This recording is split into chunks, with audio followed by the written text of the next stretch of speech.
बुधवार को मध्य प्रदेश सरकार की कैबिनेट की बैठक के बाद प्रदेश के हित में कई निर्णय लिए गए। इनमें विशेष पिछड़ी जनजाति बहुल क्षेत्र में सड़क निर्माण के लिए प्रधानमंत्री ग्रामीण सड़क योजना के मापदंडों को देखते हुए सड़कों के निर्माण की बात कही गई। विशेष पिछड़ी जनजातीय वर्ग के लोगों के 100 तक की जनसंख्या वाले गांवों को भी अब पक्का किया जाएगा। उप मुख्यमंत्री राजेंद्र शुक्ला ने इसकी जानकारी दी। गौरतलब है कि प्रदेश में विशेष पिछड़ी जनजाति क्षेत्रों में 11 गतिविधियों के लिए बहुउद्देशीय केंद्रों का निर्माण किया जाएगा। इन केंद्रों की कुल लागत 75 करोड़ प्रति केंद्र है, जिसमें 100% वित्तीय सहायता भारत सरकार देगी। आगरमालगा में एक नया विधि महाविद्यालय खोलने की स्वीकृति प्रारंभ करने का निर्णय भी लिया गया है। मंत्रिमंडल ने 30 नए पदों के सृजन की स्वीकृति दी है। कॉलेज की स्थापना 2 करोड़ 19 लाख से अधिक के आवर्ती और अनावर्ती व्यय पर होगी। रुपए व्यय होंगे, इसमें 60% केंद्र का होगा और 40% राज्य का होगा। और आंगनबाड़ी केंद्रों के निर्माण में जो लगभग 12 लाख में बनेगा, वो पूरी की पूरी फंडिंग केंद्र सरकार के द्वारा की जाएगी। इसी प्रकार से ऐसे इलाकों में छात्रावास बनाने के प्रस्ताव 110 बसाहटों के निकट बालक और बालिकाओं के लिए अलग अलग छात्रावास के निर्माण किए जाएंगे आने वाले 3 वर्षों में। इस कार्य में कुल 384.6 करोड़ रुपए व्यय होगा, जिसमें से 60% भागीदारी भारत सरकार की होगी और 40% राज्य सरकार की होगी। राज्य शासन ने आज कैबिनेट में अपनी भागीदारी को सुनिश्चित करने के लिए अलग से बजट लाइन खोले जाने हेतु और इस पूरे राशि को मंजूर करने के लिए मंजूरी दी है। इसी प्रकार से मल्टीपर्पज़ सेंटर बनेंगे। बहुउद्देशीय केंद्र विशेष पिछड़ी जनजाति क्षेत्रों में 11 गतिविधियों के लिए बहुउद्देशीय केंद्रों का निर्माण होना है। इन केंद्रों की कुल लागत 75 करोड़ रुपए प्रति केंद्र है। इससे हम अंदाज लगा सकते हैं कि कितना बड़ा इंफ्रास्ट्रक्चर उन क्षेत्रों में बनाए जाने की योजना है। 100% वित्तीय सहायता भारत सरकार देगी इन केंद्रों को बनाने में जो भी खर्चा आएगा। प्रत्येक केंद्र निर्माण के 2200 वर्ग फीट भूमि की आवश्यकता होगी। इसमें से 1605 वर्ग फीट भूमि पर भवन का निर्माण होगा और भूमि आवंटन का कार्य जिला कलेक्टर करेंगे। मध्य प्रदेश में 284 केंद्रों के निर्माण का प्रस्ताव भारत सरकार को भेजा गया है। इसमें से 125 केंद्रों की स्वीकृति भारत सरकार द्वारा मिल गई है और इस मंत्रिमंडल की स्वीकृति के बाद इस पर तेजी से काम शुरू होना है। विशेष पिछड़ी जनजाति बहुल क्षेत्रों में सड़क निर्माण के लिए भी प्रस्ताव लाया गया।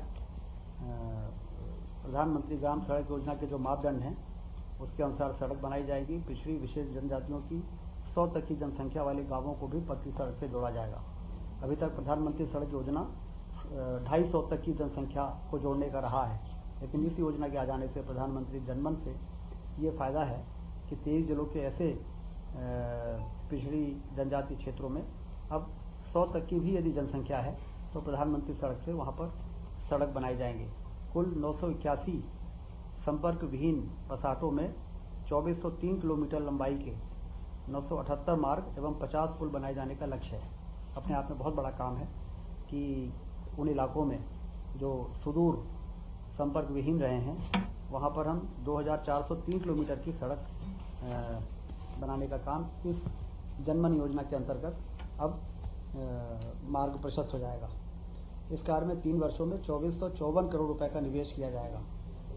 मतलब लगभग हर वर्ष 800-900 करोड़ रुपए सड़क पुल में खर्च किए जाएंगे। विशेष पिछड़ी जनजाति बहुल क्षेत्रों में आवास का भी इसी प्रकार से, जैसे हमने आंगनबाड़ी केंद्र की बात की, फिर मल्टीपर्पज़ केंद्रों की बात की, फिर सड़क पुलियों की बात की, और अब इसके साथ ही वहाँ पर रहने वाले आदिवासी के मकान यदि प्रधानमंत्री आवास से स्वीकृत नहीं किए हैं तो उसको भी मिशन मोड में स्वीकृत किए जाएंगे। प्रति हितग्राही आवास निर्माण के लिए 2 लाख रुपए दिए जाएंगे। इसके अलावा मनरेगा से अकुशल श्रमिकों की 90-95 दिवस के बराबर 27,000 रुपये की राशि तथा स्वच्छ भारत मिशन से शौचालय निर्माण के लिए 12,000 रुपये की राशि दी जाएगी। मध्य प्रदेश में 1 लाख से अधिक लक्षित हितग्राही परिवार इससे लाभान्वित होने वाले हैं। सड़क एवं आवास मिलाकर 4,604 करोड़ रुपए का बजट प्रावधान किया जा रहा है। 4,604 करोड़ अपने आप में एक बड़ी राशि की स्वीकृति आज मंत्रिमंडल ने दी है। इसके अलावा आगर मालवा में एक नया विधि महाविद्यालय खोलने की स्वीकृति प्रारंभ करने का निर्णय लिया है। मंत्रिमंडल ने 30 नए पदों के सृजन की स्वीकृति दी है। कॉलेज की स्थापना पर 2 करोड़ 19 लाख रुपए से अधिक का आवर्ती और अनावर्ती व्यय होगा। कॉलेज के लिए पृथक भवन का निर्माण किया जाएगा। इसके लिए अलग से राशि का प्रावधान किया जाएगा। चिकित्सा शिक्षा भर्ती नियमों में संशोधन का भी एक प्रस्ताव मंजूर हुआ है। अगले 5 साल के लिए जो पद पदोन्नत से भरे जाते थे प्रोफेसर्स के, उसको अब सीधी भर्ती से भरा जा सकेगा, क्योंकि हम 5 नए मेडिकल कॉलेज इसी सत्र में शुरू करने जा रहे हैं। सिवनी, श्योपुर, नीमच, मंदसौर और सिंगरौली, ये नए जो शासकीय मेडिकल कॉलेज शुरू होंगे। इसमें लगभग असिस्टेंट प्रोफेसर 70 से 75 की आवश्यकता पड़ती है, फिर एसोसिएट प्रोफेसर 46, फिर प्रोफेसर 24, तो कुल मिला के 150 पद होते हैं। तो यदि हम इसको पदोन्नत से भरेंगे तो फिर हम जो एनएमसी की जो मान्यता है कि तत्काल इन पदों को भरना चाहिए, तो ये आवश्यक संशोधन इसलिए लाया गया कि हमारे मेडिकल कॉलेजेस शुरू हो जाएं 5 वर्षों के लिए, और हम सीधी भर्ती से उन पदों को भी भर लेंगे जिन पदों को पदोन्नत के पदों के माध्यम से भरा जाता था। तो ये स्वीकृति संशोधन नियमों में आज मंत्रिमंडल ने की है। विद्युत वितरण लाइसेंस में संशोधन किया है। हम सब को मालूम है कि मुहासा बाबई एक बड़ा इंडस्ट्रियल एरिया हम लोगों ने डेवलप किया था पिछली सरकार में। अब उसमें डिस्ट्रीब्यूशन लाइसेंस MPIDC को, औद्योगिक विकास निगम को जो दिया गया था, वो 1678 एकड़ में डिस्ट्रीब्यूशन लाइसेंस दिया गया था। और इस पार्क में विद्युत, पवन ऊर्जा, सौर ऊर्जा के उपकरण बनाए जाएंगे। उसका मतलब बिजली ऊर्जा और नवकरणीय ऊर्जा के उपकरणों के निर्माण का काम उस इंडस्ट्रियल एरिया में होना है। तो अभी जो भारत सरकार से स्वीकृति मिली है वो 371 करोड़ रुपए का अनुदान भारत सरकार ने दिया है ऊर्जा उपकरण निर्माण क्षेत्र की स्थापना के लिए। जो भी इंफ्रास्ट्रक्चर वहाँ पे बनना है, जिसमें बहुत से काम होने हैं, जिससे कि वहाँ पर इस प्रकार की जब इंडस्ट्रीज आए तो उसके टेस्टिंग से लेके हर तरह के लैब वहाँ पर उपलब्ध हों।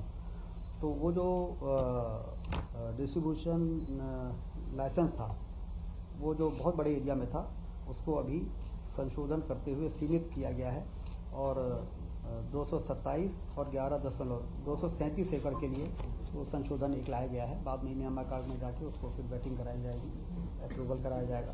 तो ये भी एक हुआ है। इससे हमारा जो इंडस्ट्रियल एरिया है उसमें निवेश आना तेज़ी से शुरू हो पाएगा। तो ये निर्णय हुए हैं। और